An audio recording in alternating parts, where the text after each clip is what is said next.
नमस्कार दोस्तों, welcome back to channel. It's a very long time that I'm coming back to the channel. Already via community post I have told you that I shifted to the new city. It's Delhi.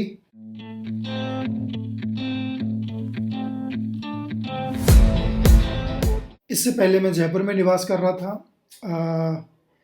Just because of some professional reason I have to shift Delhi and as I told you studio setup like कुछ कुछ ना कुछ करके video shoot नहीं कर पा रहा था, या उस तरीके से समय नहीं मिल पा रहा था कि मैं फील करूं कि मुझे वीडियो बनाना चाहिए। But this is right time. अब सही समय है, मैं वीडियो बना रहा हूँ।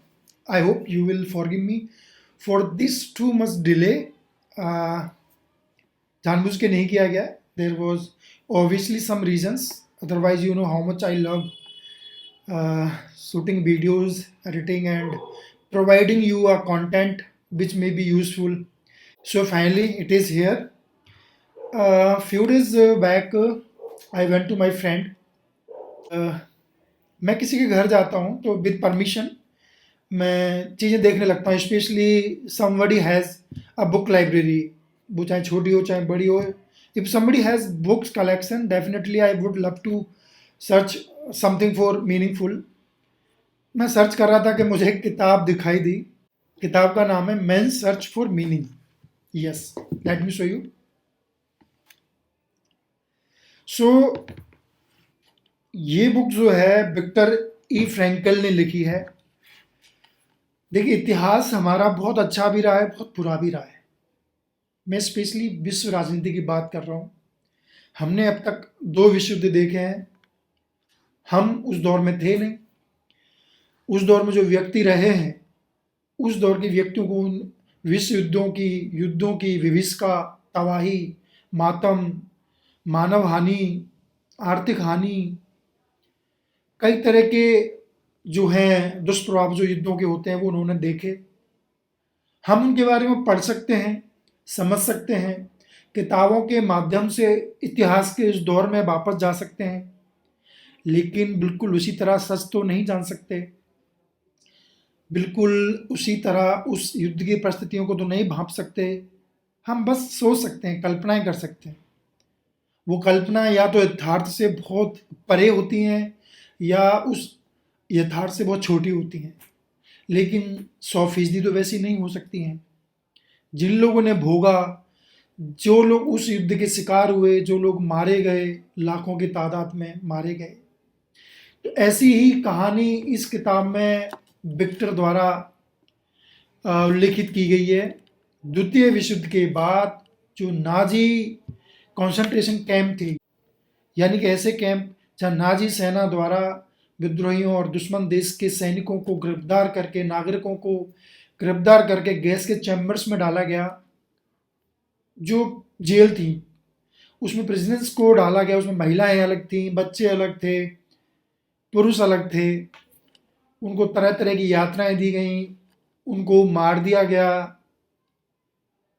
तो वो विश्व इतिहास का एक बहुत ही काला दौर माना जाता है, वो बहुत ही बुरा दौर माना जाता है। और आज तक जर्मन लोग, इटली के लोग उस दौर को भूले नहीं हैं। तो उन्हीं कैदियों में एक व्यक्ति था जिसका नाम था विक्टर ई फ्रैंकल, जिन्होंने किताब लिखी है।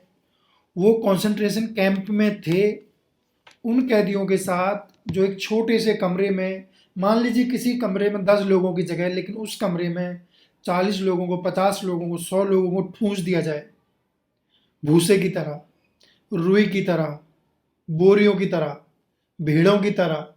इस तरीके से नाजी कॉन्सेंट्रेशन कैंप थे, उनमें सैनिकों को ठूंस दिया गया, नागरिकों को ठूंस दिया गया। उन्हीं में से एक व्यक्ति थे विक्टर ई फ्रैंकल, जो एक साइकेट्रिस्ट थे, एक डॉक्टर थे, जो वहाँ जाने के बाद उन परिस्थितियों में जहाँ आपके कमज़ोर होने पे आपको मार दिया जा रहा है, if you are not useful for the army, तो आपका मरना तय है। अगर आप शारीरिक रूप से कमज़ोर हैं तो आपको सबसे पहले मार दिया जाएगा, आपको गैस के चैम्बर में डाल दिया जाएगा।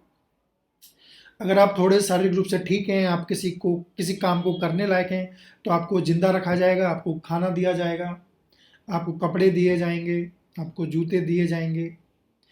ये सब कुछ देने के बावजूद ये मत सोचिए कि वो हालात इतने बुरे थे कि वो किसी को नहीं मिलने चाहिए। वहाँ साँस लेने के लिए बस इतनी साँस थी कि आप दूसरे कैदी की साँस ले सकते हैं। उस साँस में दूसरे कैदी का पसीना, बदबू, मल, मूत्र सब कुछ आ रहा है। बिकॉज़ वहाँ पे व्यवस्थाएँ नहीं है, जो मानवीय दशाओं को ठीक करने के लिए जो मूलभूत आवश्यकताएँ होती हैं, वो उपलब्ध नहीं है। आपको जानवरों की तरह कैंप में, जेल में ठूँस दिया गया है। उन विषम परिस्थितियों के बीच में ज़िंदा रहने की ललक, उस डार्कनेस में आपके माइंड में कोई लाइट आना, कोई प्रकाश आना, जीने की जिद आना, उन परिस्थितियों में आपके अंदर कोई कान बचा रहे कि मुझे ज़िंदा रहना है, मुझे जीना है। आपका ह्यूमर बचा रहे, आपकी हँसी बची रहे। इन्हीं सारी परिस्थितियों के बीच विक्टर ई फ्रैंकल ने खुद स्वयं का अध्ययन करना शुरू किया, सारे कैदियों का अध्ययन करना शुरू किया कि वो किस तरीके से सोच रहे हैं, वो किस तरीके से रह रहे हैं। ना जाने कितने लोगों ने वहाँ आत्महत्या कर ली। उस जेल के परिसर के बाहर तार हुआ करते थे बिजली के, ना जाने कितने कैदियों ने उन तारों को पकड़कर अपनी जान की आहुति दे दी।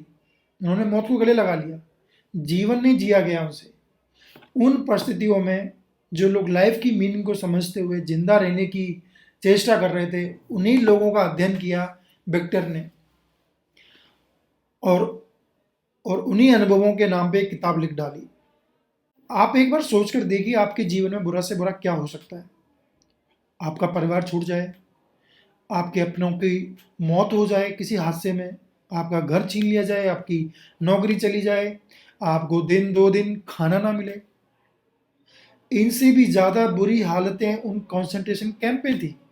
आपके परिवार मार दिए गए, आपकी बीवी बच्चे सब मार दिए गए हैं, आप एक अकेले बच गए हैं, और आपको उम्मीद नहीं है कि आप अगले पल कब मारे जाएं, आपको कब गैस के चैम्बर में डाल दिया जाए।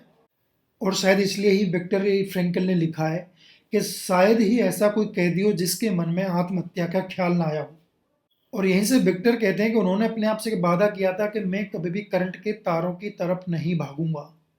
ये वहाँ एक मुहावरे की तरह था कि कब कौन करंट के तारों की तरफ भाग जाए, कब कौन झपट्टा मार दे और अपने जीवन लीला समाप्त कर ले।